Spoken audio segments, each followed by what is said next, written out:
श्रावणाला सुरुवात झाली की उपवासालाही सुरुवात होते आणि उपवासात नेहमी काय काय नवीन बनवायचं हे मोठं प्रश्न पडते। पण आज मी तुमच्यासाठी घेऊन आली आहे उपवासासाठी झटपट होणारी पौष्टिक हिरव्या मुगाची खीर, जी बनवायला अगदी सोपी आहे आणि झटपट होते। जास्त साहित्यही लागत नाही आणि अगोदर काहीही तयारी करावी लागत नाही आणि तुम्हाला सुद्धा हेल्दी काहीतरी खायचं असेल, उपवास असो किंवा नसो, तुम्ही ही हिरव्या मुगाची खीर आहे ती झटपट घरी बनवू शकतात। आणि घरी जर तुम्ही एकदा ही खीर बनवली ना, सगळ्यांना खूप जास्त आवडेल। आणि रेसिपी बघायची ना, चला आता रेसिपी तुम्हाला सांगते, पण तुम्ही हा व्हिडिओ शेवटपर्यंत नक्की बघा, कारण उपवासाला सुरुवात झाली आहे आणि काहीतरी नवीन बनवायला पाहिजे, तर ही रेसिपी तुम्ही शेवटपर्यंत नक्की बघा।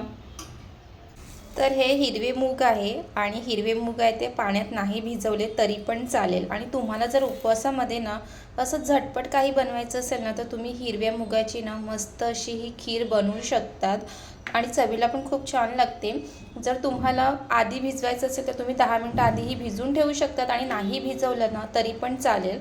आता सर्वात आधी तर हे मी कुकरमध्ये टाकून घेणार आहे आणि स्वच्छ धुवून घेते। तर इथे मी हे कुकरमध्ये टाकून घेते। मूग आहे ते स्वच्छ धुवून घेतलेलं आहे आणि पाणीसुद्धा टाकून घेतलेलं आहे। आता कुकरचं झाकण लावून घेते आणि कुकरच्या ना 4-5 शिट्ट्या काढून घ्यायचं आहे।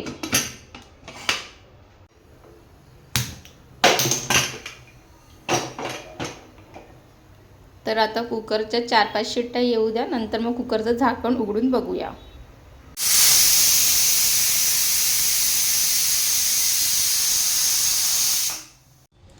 आणि इथे कुकरच्या एक 7-8 शिट्ट्या काढून घेतलेल्या आहेत। आता कुकरसुद्धा थंड झाला आहे, उघडून बघूया। आणि तुम्ही ते पाहू शकतात की मूग आहे ते छान असे शिजलेले आहेत, असे शिजलेले पाहिजेत। एक 6-7 शिट्ट्यामध्ये ही छान शिजून होतात। त्यानंतर हे शिजवलेले मूग आहेत ते एका कढईमध्ये काढून घेते।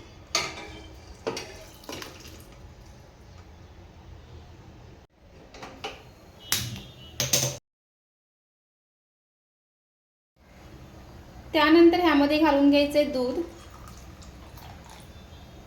दूध घातल्यानंतर हे एकदा परत मिक्स करून घ्यायचं आहे आणि छान अशी उकळ काढून घ्यायची आहे।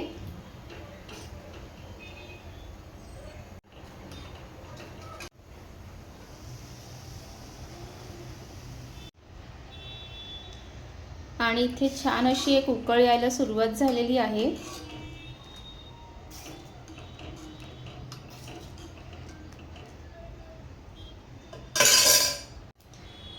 त्यानंतर त्यामध्ये घालायचे गूळ। गूळ इथे मी बारीक करून घेतलेला आहे। गूळ नसेल तर तुम्ही साखरही टाकू शकतात, पण गूळ घातल्यानंतर ह्या हिरव्या मुगाच्या खीरीला खूप छान टेस्ट येते, त्यामुळे गूळच घाला।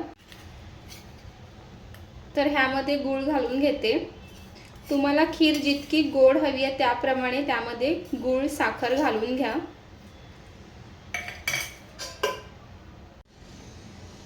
गूळ घातल्यानंतर ते परत एकदा छान असं मिक्स करून घ्यायचं आहे। गूळ बारीक करून घातलं की ते छान असं विरघळतं।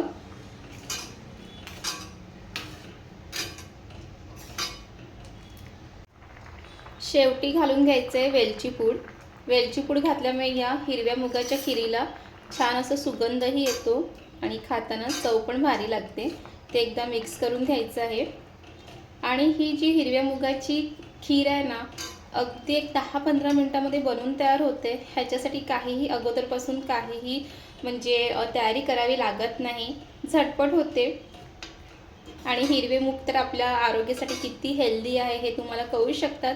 हे तुम्ही उपवासात खाऊ शकतात किंवा उपवास नसेल तरीही तुम्ही घरामध्ये आठवड्यातून 1-2 वेळा नक्की खाऊ शकतात। मुलांना, घरातल्या सगळ्या व्यक्तीला खूप जास्त आवडेल, कारण इतकी ही चवीला भारी लागते।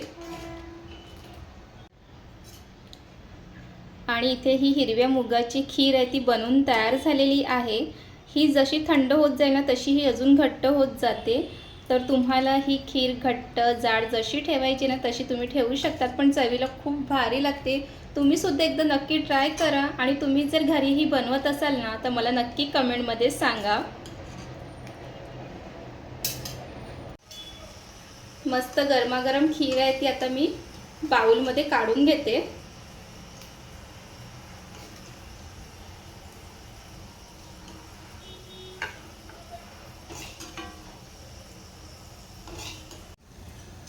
आणि इथे मस्त हिरव्या मुगाची खीर आहे ती बाउलमध्ये काढून घेतलेली आहे आणि असं गरम गरम ही खीर आहे ना खाऊन घ्यायची, खूप चवीला भारी लागते।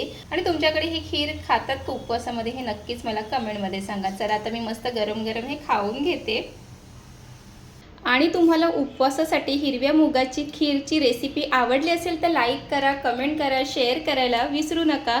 आणि आपल्या चॅनलला अजूनपर्यंत तुम्ही सबस्क्राईब केलं नसेल तर पटापट सबस्क्राईब करून घ्या। पुन्हा भेटूया एका नवीन रेसिपीसोबत, तिथपर्यंत मस्त खा, मस्त राहा, बाय बाय।